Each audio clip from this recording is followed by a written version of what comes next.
In this video, I'm going to explain to you the three main reasons why I decided to become a day trader over becoming a scalp trader or a swing trader for the last 7 years. So when you first set out on your trading journey, you have no understanding of what style of trading will work best for you. I've tried swing trading, day trading, and also scalp trading over my 8 years of my trading journey. So I'm going to save you the pain and the money and tell you what I've learned and what suits me best. This may suit you as well. So let's get started with scalp trading. Scalp trading is where traders place trades on anywhere between the 1 minute and the 15-minute time frame for each candlestick. And averagely, they would only hold trades between 1 hour and 4 hours per trade they place. This means they're on the charts quite a lot and you're placing high volume of trades per day to catch your rewards. Then we'll step into a day trader, which is what suits me best, and that is we will be placing trades anywhere from the 15-minute time frame up to the 2-hour time frame. So each candlestick will represent time from 15 minutes up to the 2-hour period, and we will usually hold trades for 1 to 4 days depending on the style of trade and which currency pair we have picked. So that's why we call it a day trader, because you are holding trades for multiple days, but you're not holding them for a long period of time. Then we step over to a swing trader, and a swing trader is someone that will be looking to place trades anywhere from the 2-hour up to the daily time frame. Normally they'll be placing trades on the 4-hour time frame, so each candlestick will represent 4 hours of time. And this really suits someone if they are working a job or they haven't got a lot of time to put towards their trading, so you don't have to be on the charts every single day.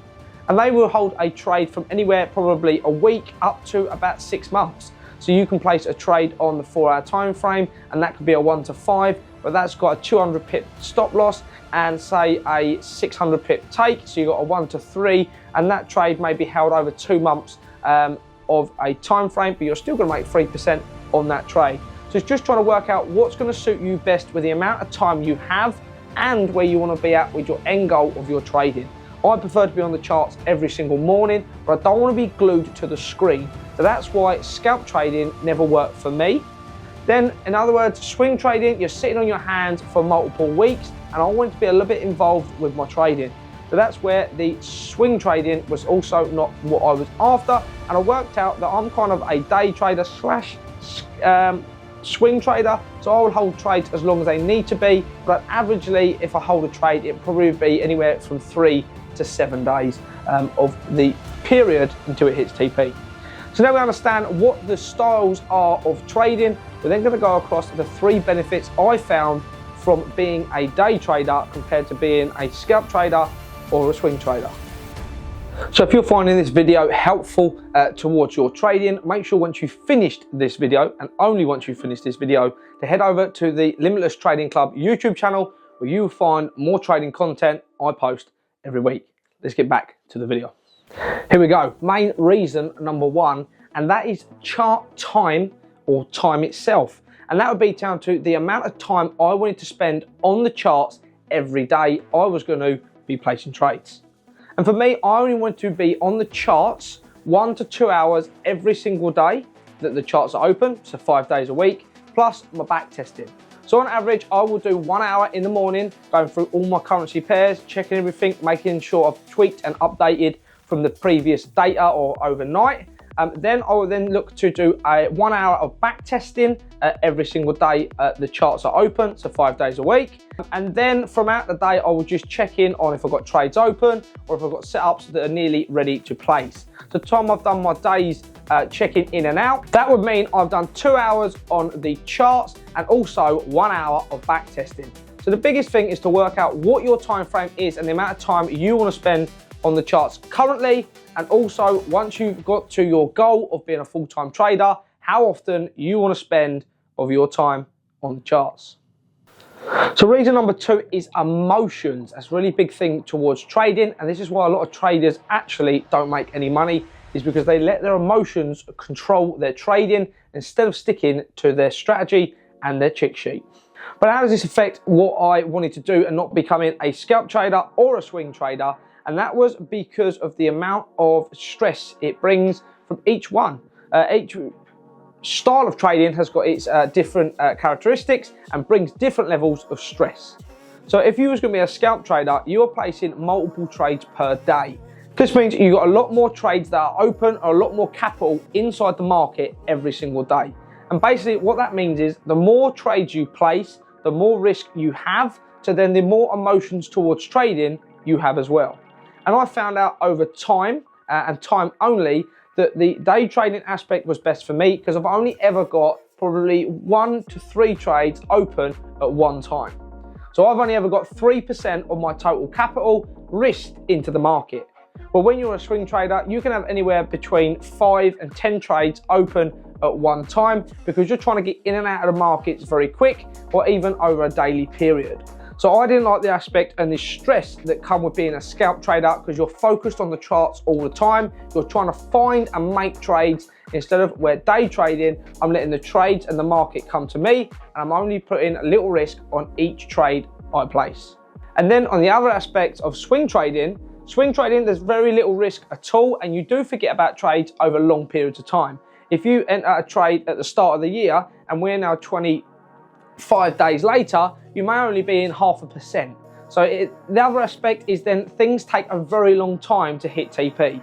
So with the other side of being a swing trader, you then have little stress, but then you have more concern about how long it's taking for each trade to hit TP.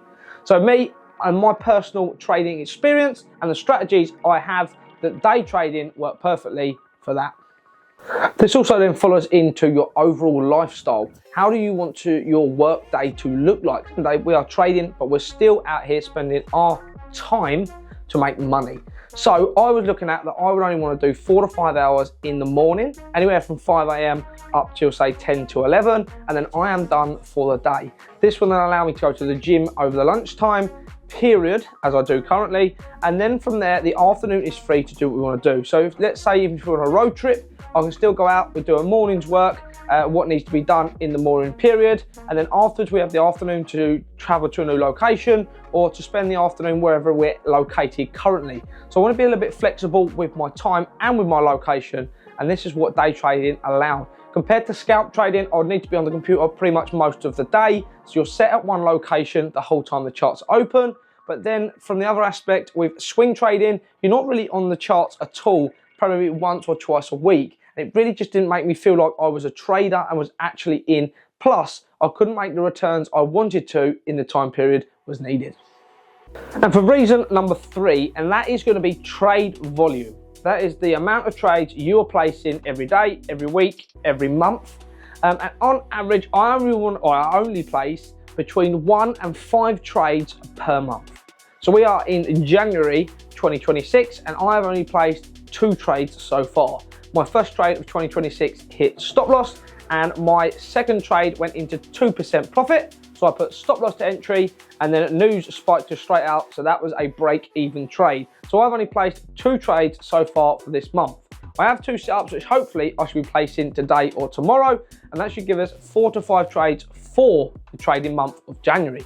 But I did not want to be a scalp trader where I'm placing anywhere between 25 to 50 trades per month and actually executing loads and loads of trades. Again, with being a swing trader, you've got to think about, actually, I'm probably only be placing 8 to 10 trades per year, depending on your strategy and the style of a swing trader you are, but you are not very placing many trades. So you need a very, very good strike rate or risk to reward ratio, which is meaning how much you gain back for every trade you enter.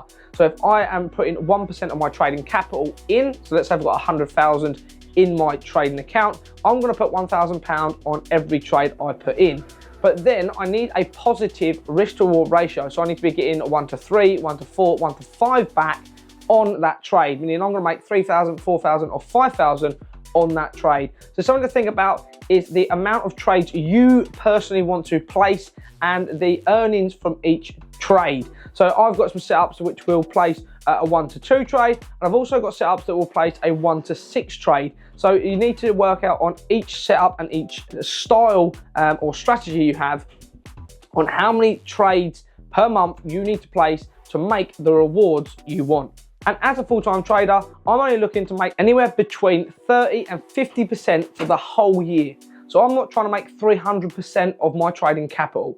As long as I can make anywhere between 30 and 50% of the current trading capital I have, then I'm doing good for my strategy and for how I want to trade. So here's something to think about on top of everything I said there. And this is something I teach inside the Limitless Trading Club. And that is to focus on having more trading capital and placing less trades over a trading period. This will then give you more profits with less work and also less risk into the markets. So if you want to watch more trading educational content, head over to the Limitless Trading Club YouTube channel, where you see I drop a new video every Monday at 6 p.m. Apart from the last 2 weeks, because Sam hasn't edited them. And he hasn't got them the edit how to edit them. So we're slacking.